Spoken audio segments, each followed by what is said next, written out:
Makanya nanti diriwayatkan dalam suasana kiamat itu kegelisahan begitu dalam. Bahkan di Quran itu digambarkan sudah nggak saling kenal. Yauma yafirrul mar'u min akhi. Setiap orang itu sudah meninggalkan saudaranya.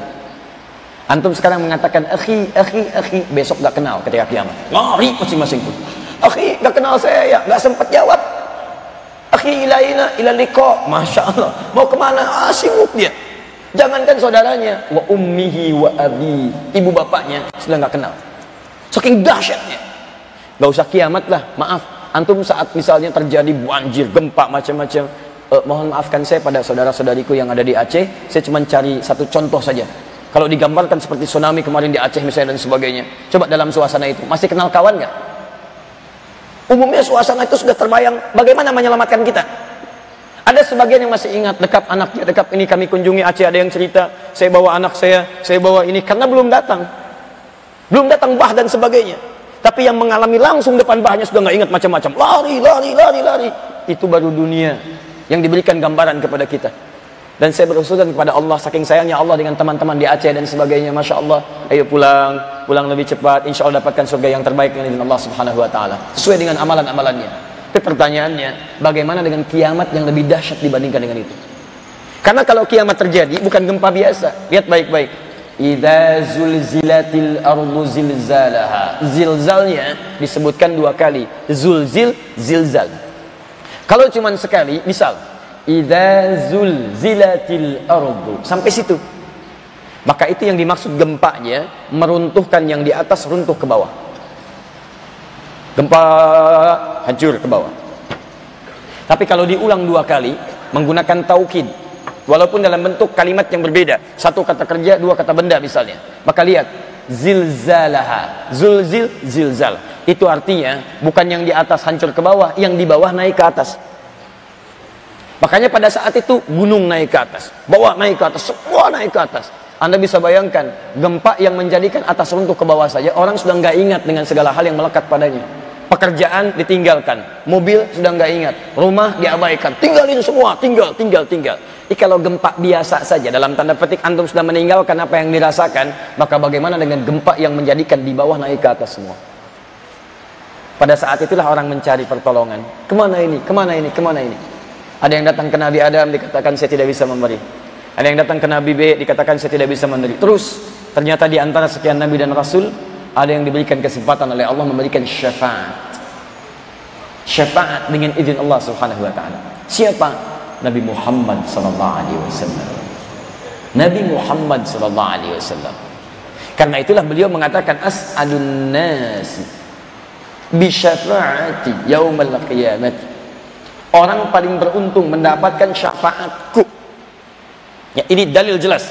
Nabi bisa memberikan syafaat dengan izin Allah Subhanahu Wa Taala.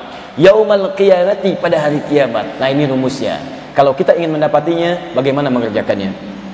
Man qala la ilaha illallah, adalah siapa yang pernah mengatakan dalam hidupnya la ilaha illallah. Tapi bukan sampai sini saja. Teruskan. Awas, teruskan. Khalisan. Dia katakan dengan ikhlas. Min qalbihi aw nafsihi, langsung mengalir dari hatinya. Khalisan min qalbihi aw nafsihi. Teman-teman, ini kalimat kelihatannya gampang didengar, tapi tidak mudah mempraktekannya. Perhatikan baik-baik.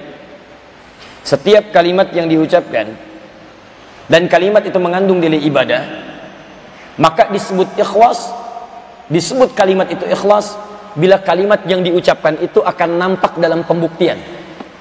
Di gambaran orang yang dapat syafaat itu bukan cuma bisa mengucapkan kalimat la ilaha illallah, tidak, tapi dia membuktikan la ilaha illallahnya lewat perangkat amal soleh dalam kehidupannya. Jadi bukan sekedar syahadat, asyhadu an la ilaha illallah, asyhadu anna muhammad rasulullah, Islam sah, tuliskan di KTP, agama Islam, sholat tidak. Masya Allah, KTP-nya masuk surga, andanya tidak. Baik-baik teman-teman sekalian. Kalau cuma seperti itu, zaman jahiliyah sudah ada yang begitu. Turun Quran surah ke-49 ayat ke-14. Qalatil a'rabu amanna. Ada orang Arab Badui mengatakan, Muhammad saya beriman. Sudah bersyahadat dia, syahadu an la ilaha illallah, syahadu anna Muhammadar Rasulullah. Tapi maaf, minta sholat malas, zakat tunda-tunda, akhlak nggak ada. Turun ayat langsung mengatakan, kul lam tu'minu. Katakan Muhammad, dia nggak serius imannya. Kalimatnya cuma di lisan, nggak nyampe ke hati. Walakin qulu aslamna. Katakan pada dia, kamu baru menyatakan masuk Islam. Walamma yadkhulul imanu fi qulubikum min qalbihi. Tapi iman belum nyampe ke hatinya. Belum nyampe ke hatinya. Tafsir terbaik dari hadis dan ayat ini kita padukan. Ada orang mengatakan berislam, mengucapkan syahadat, ngaku beriman. Cuman iman, cuman di tenggorokan, nggak nyampe ke hatinya. Karena nggak nyampe ke hati, pembuktiannya nggak ada. Makanya di Quran disebutkan, Quran surah 3 ayat 31, paling kiri sebelah atas.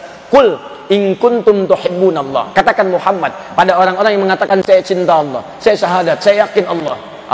Fattabi'uni, ikuti saya dalam mencintai Allah. Kalau mau sholat, ikut saya. Gak bisa, cinta Allah, tapi sholatnya terserah saya. Masya Allah, subuh 3 rakaat.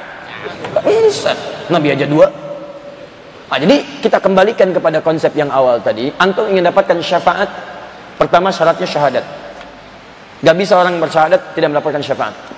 Tidak bisa orang yang, tidak bersyahadat mendapatkan syafaat. Karena itu, orang-orang yang didoakan kemudian, walaupun dalam keadaan dia sudah meninggal dunia, tapi tidak bersyahadat, maka faedah doa itu tidak akan banyak berfaedah pada dirinya. Tidak banyak berfaedah. Karena itulah teman-teman sekalian, pastikan jaga syahadat kita sampai kita wafat. Assalamualaikum. Bersama Saling Sapa TV.